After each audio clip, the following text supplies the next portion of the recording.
Jose Manuel Barroso was president of the European Commission from 2004 to 2014. For the Europe conversation, he tells me why he believes Crimea will never be returned to Ukraine, but that the West must support Kyiv for as long as it takes. He's also head of the International Vaccine Alliance, where he describes as criminal those spreading disinformation and lies about vaccines.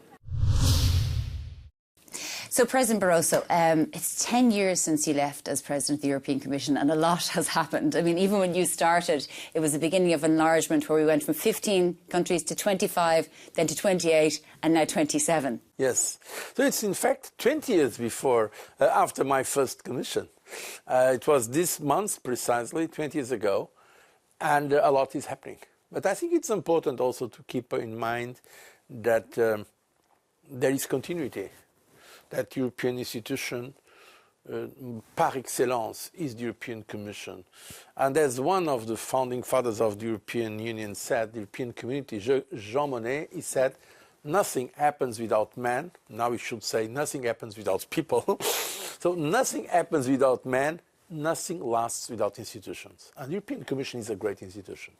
Well, look, let's go back to 2014, or even further. You know, I think we'd all like to go back to those days and look at what could have been done differently, or maybe not done at all. But like, let's say where we are with Ukraine and Putin. And in 2008, we had the invasion of Georgia. 2014 was obviously Crimea. We also had the assassination of Litvinenko in the UK and so on.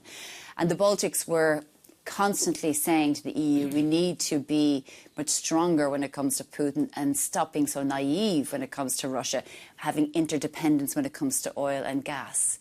I mean, what's your assessment of that time now when you look back at the warnings you were given? What was going on? I think I always like to put Ecclesiastes, the Old Testament of the Bible. There is a time for everything. I think there was some time where we tried, with the best of our efforts, to have a constructive relationship with Russia. And we've tried. But Russia has been changing progressively. Now, okay, some were more keen to understand Russia. Congratulations. By the way, also, to be honest, some of them, they did not prepare for what happened afterwards. So, and they were not always right on some of their positions. Having said that, I think now it's obvious. We had the invasion, a full invasion of Ukraine. What I hope that is now that countries from the north, from the south, from the center, from the periphery, from the east, or from the west, understand that what is at stake is in fact for all Europe, and in fact not only for all Europe, for the world. What we have now is a global conflict. It's not a European conflict. I mean, North Korean military are in Europe now, in one country, invading or fighting against a European country as well. This is very serious. So we need to act together. But what do you think of the period, I suppose? I mean, do you think that the warnings weren't taken seriously? Was there a belief that in 2014 maybe we shouldn't escalate by applying such extreme sanctions against Russia for Crimea? You know, like, what was the thinking? I can tell you what was the thinking, because I was in that meeting. What happened was that facing the invasion of Crimea, there were three possibilities. One is to go direct war against Russia. Nobody wants a war against Russia, still today. Another thing was to make a kind of a diplomatic communique, regretting, almost zero. And there was a middle way. A middle way was sanctions. And that's what we approved. And with a strong support from Germany, France, UK. Merkel, Hollande, Cameron. But already then, with some voices against sanctions. The first one was, in fact, Viktor Orban. Orban said, if I don't agree with sanctions, because there will be counter-sanctions, it will be negative for us, but if there is a consensus, I will not oppose it. But others, including the Netherlands, which quite insular, and also Malta, Cyprus, Greece, and Slovakia, were, let's say, with some level of ambiguity. And the Baltics were for them, I see. The Baltics were for them. But France and Germany were very strongly for them, and UK. The problem was which kind of sanctions, because then they could not agree, and they asked the Commission to design the sanctions. And then, of course, each country said sanctions, but one country, You can imagine which country said, not financial sanctions, not financial services. Others said, not diamonds, not ships, not agriculture, not farming.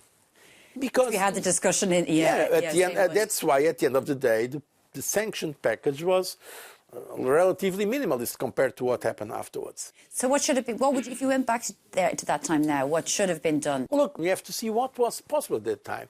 The reality is that the governments were not ready to go further. That is the reality. The Commission will be ready to go further. But the governments were not ready to go further because of their own interests and probably because they thought, and that's instinct, that what I'm going to say now, it's delicate, but I'm going to say it. Because at least in the back of our minds, or the minds of the European governments, was the idea that Crimea is a special case. That's why today, honestly, nobody believes that Ukraine is going to get back Crimea. That's the reality. Okay, and we are trying to support Ukraine, but also at the same time trying to see what could be a possible solution. So this is the problem. It was an extremely difficult situation, but I don't think at that moment it was possible to conceive a much stronger position because, in fact, the governments were not ready for it. Everything at its time. So let's not use that as a pretext not to do now what we should do. And what should we do now? I mean, to support Ukraine. Yeah. I have no doubts about it. We should support Ukraine. And whatever happens with our American friends, we should support Ukraine. Because if not, it's not only going to be a tragedy for Ukraine, it's a very important country, but it's a tragedy for Europe.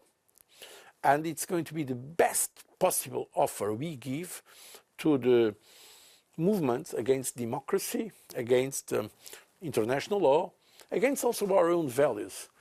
If Russia and others that are now supporting Russia continue to say all over the world, including in the so-called global south, that Europe and the West, they are gone, they are decadent, they no longer count, democracy is completely corrupt ideology, we have to do it another way.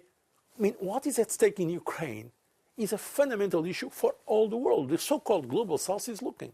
Just before I let you go, enlargement, do you think Ukraine will be a member of the European Union by 2030, as Charles Michel has said? I never commit to dates. In fact, why? Because they can be frustrating if you don't achieve them. But I hope and I expect Ukraine one day to be a member of the European Union. But it's important for Ukraine's future security, so it would have to happen sooner rather than later, right? Yes, ideally, yes. But I think the EU is prepared. But there is a variable here we do not control. When the war is over, we don't know. And secondly, afterwards, both the European Union and Ukraine itself should be ready for becoming a member, which has some criteria that should be respected. That's why I think it's not prudent. I understand that the idea of setting a date is an aspirational date, let's put it like that.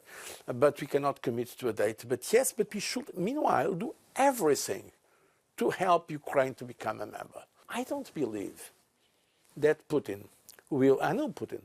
Putin is the leader outside the European Union that I met the most during my 10 years in office. I met him 25 times. I know what he feels.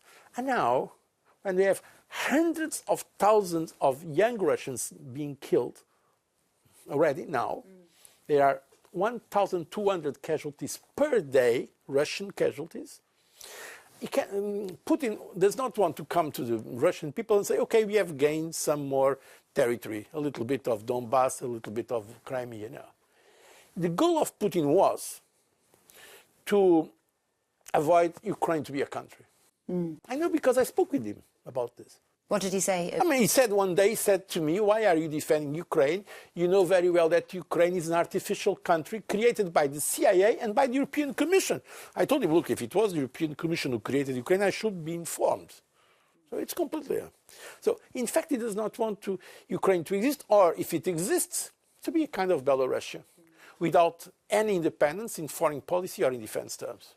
It can be a vassal state. This is his goal. So that's why if we are able to make Ukraine member of the European Union, it shows that his goal was not fulfilled. And what is at stake is exactly that. Are we going to support Ukraine in a way that Ukraine can be a country? Or are we going to say, okay, Mr. Putin, you are stronger, we are weak, you can take Ukraine, it's not so important for us. That's the question. Okay, just before I let you go, you're head of the Global Vaccine Alliance. Are you worried about the backlash, the global backlash against vaccines? We've heard, you know, throughout the COVID period and so on, that people were saying they weren't going to take the vaccine, and then that might impact parents giving their vaccine to children. Yeah, I am. There is a counter-information very active in the net, made by very... I think they are criminal forces, frankly. I think it's a criminal thing. We know very well, and that has been demonstrated over decades and decades, that countries, for instance, countries in Africa that vaccinated their children, the life expectancy and the child goes up and the child mortality goes down. Others, the neighbors, they don't do it because they don't have the means. Kids die. There is nothing more important in the world than saving the life of our children. I believe nothing more important. And we know by experience, by empirical evidence, that in fact vaccines save lives. It does not mean that one or other vaccine cannot have secondary effects. All medicine have secondary effects. All medicine. But overall, vaccines save life against measles, against polio, against yellow fever, or COVID was a new vaccine, but also against COVID. So yes, there is now a campaign in some sectors for reasons that are hard to understand. Some of these people are completely paranoid. They give up to these conspiracy theories. It's very strange. And what they are doing, from my point of view, is somehow criminal, because they are, in fact, if they have success, they will provoke the death of millions of people. Okay, Jose Manuel Barroso, former President of the European Commission, thank you very much for joining us on the Europe Conversation. Thank you. Thank you.